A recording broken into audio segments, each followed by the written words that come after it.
Welcome. I teach at the Brattleboro area middle school, and I am a math teacher there. I teach, we loop, so we have 7th and 8th grade, and currently this year I have a 7th grade.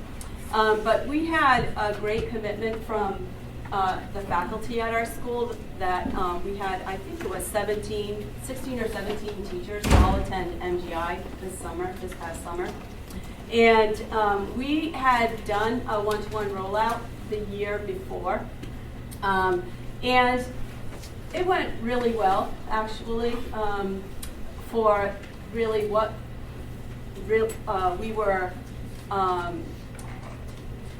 what the task was. But at the same time, you know, after you've done it and then a year later, you think to yourself, we can definitely refine this, and we should. And so when we were at MGI, that was one of our missions, was to refine our one-to-one norms and really try and have the students take more responsibility as far as, you know, being digital citizens, and also be able to be more compliant with the teachers, because they definitely have this affinity with technology is a little bit addicting, and so they want to do what they want to do, but at school we need them to realize you're at school and now it's time for us to focus on what our tasks are at school. So that became pretty important, and not that we had a huge problem with it, but we definitely could see room for improvement, and so that was, I think, why so many of us were committed to refine those norms.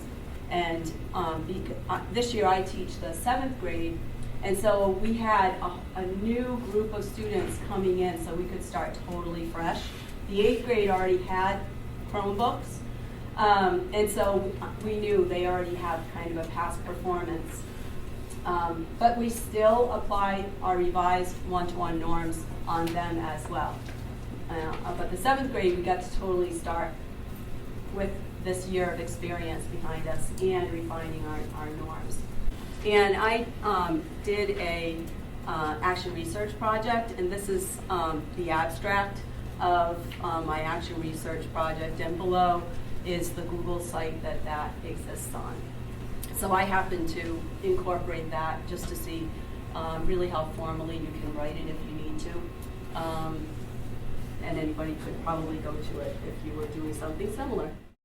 But our vision was really in what were our goals, some of our goals that in having one-to-one in our school, what did we want to accomplish? And so I went back to this document because this was kind of an initial brainstorming document that we worked through, and I used this to try and write some of my goals that I put in Google Forms.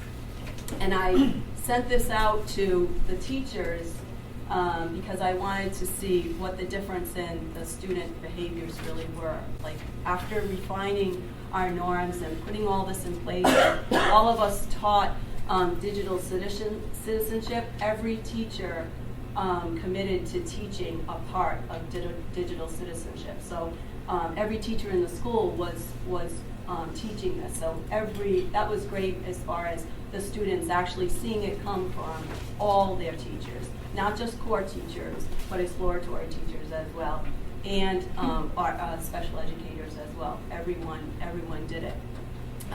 And we kind of broke up the digital citizenship curriculum and all volunteered for a part, and we committed to teaching it.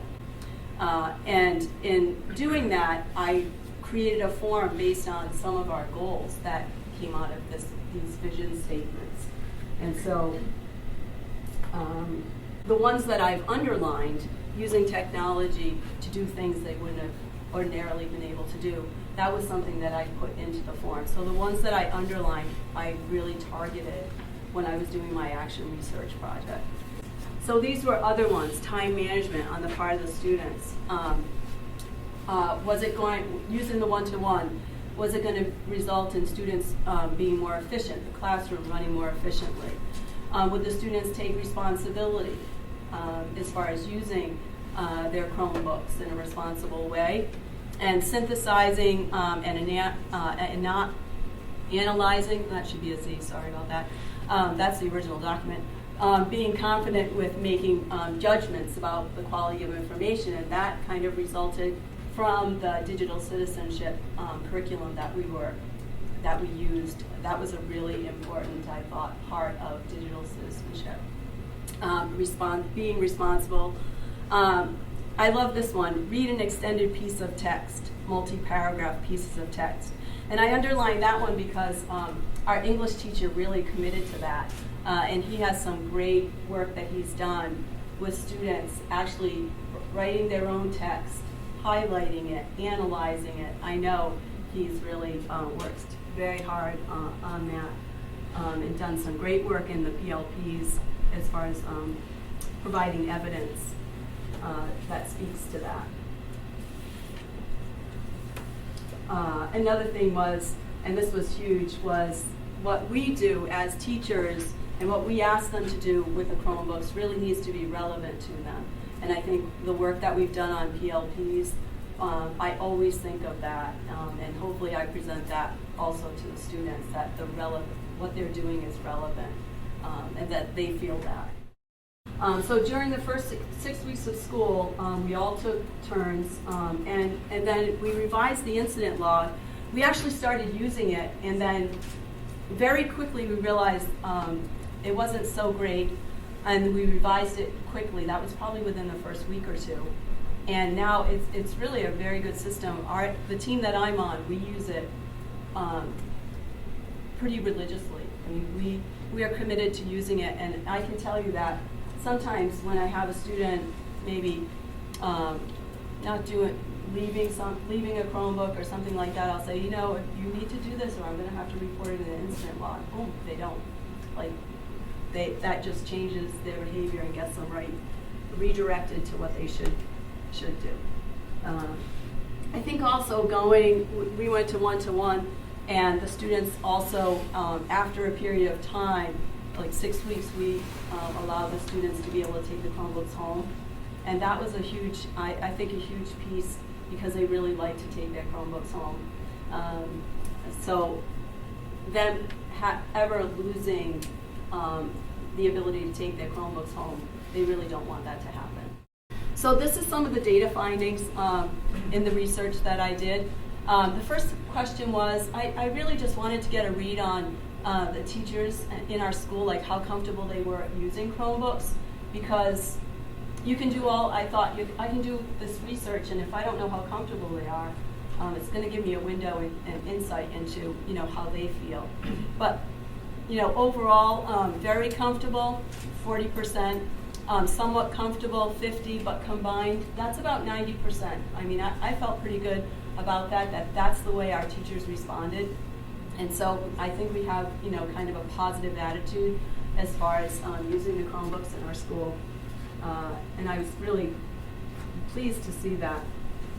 Another question that I had was, based on your experience, do you feel the students are using their Chromebooks appropriately in class?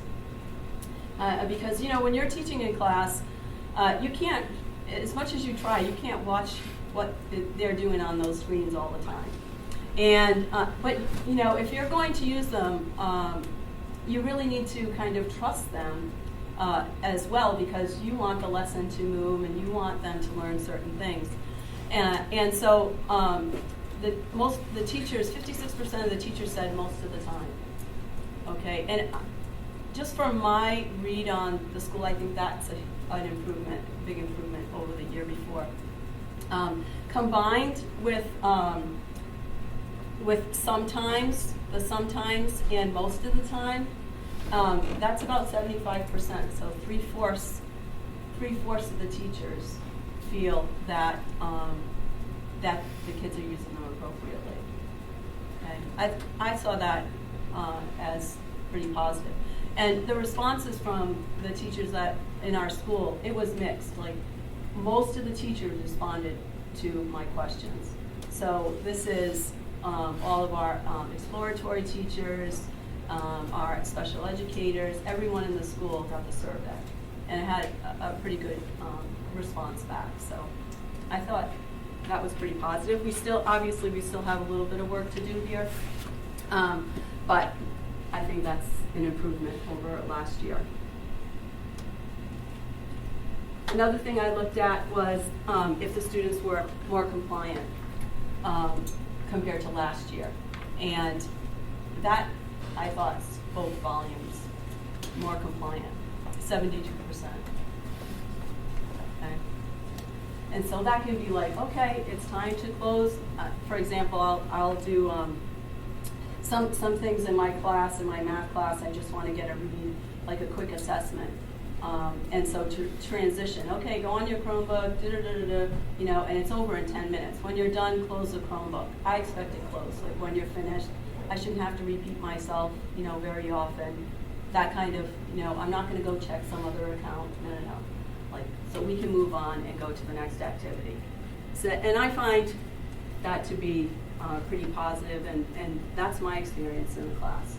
This was, do you feel that compared to Chromebook use last year, are the students more on task, using their Chromebook as a tool for learning? Sorry, that got cut off. You've noticed no change from last year to this year, or the students are more distracted. They were more distracted last year. So 70% said that they're more on task. 70% of the students said they're more on task. Okay, 23% no change. And you have a variety of teachers responding. Some could have, you know, really great engagement that they don't see much of a change, but 70% responded that way. This one was interesting. Estimate approximately how often during a class are students off task or on other sites or emails. Okay, and so 25% of the teachers respond that the students are off task or on other sites 3 or more times per class. So 25%. That's not horrible. I don't think it is. 65% of the teachers responded that they're off task either once per class or once per week.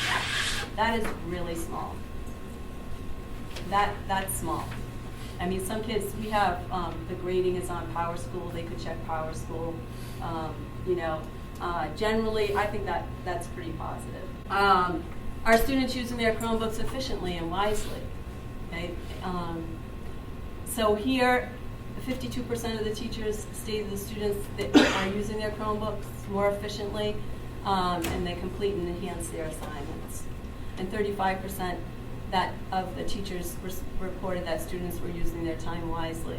Now, granted, when I did this, I gave a list of what the teachers wanted to choose. So it wasn't as though they chose something and not something else.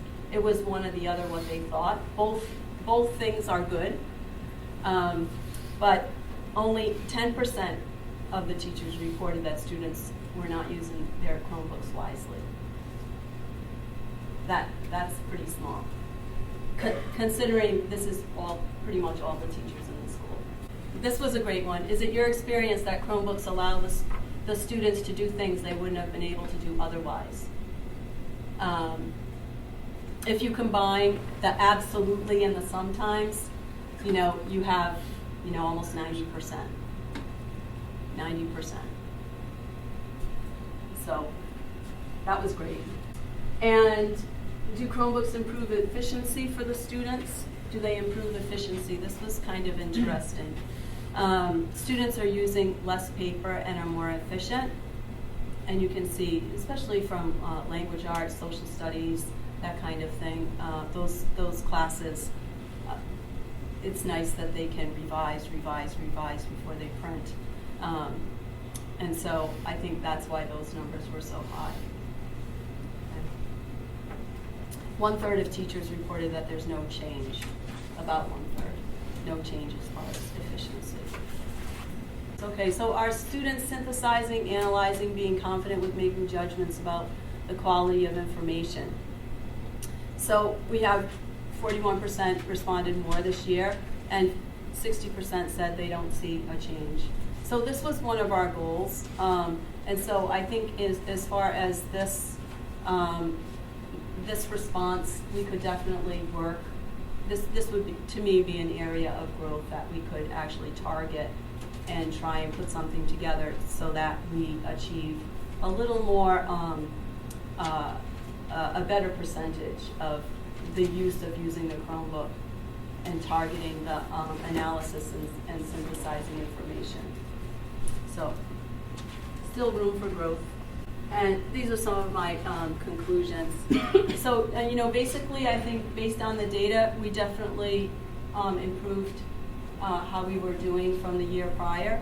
And, you know, we still have some areas of growth, but that's also in designing lessons. And, you know, it does come back to the teachers integrating technology into your curriculum so that you provide those types of meaningful curriculum for the students to use.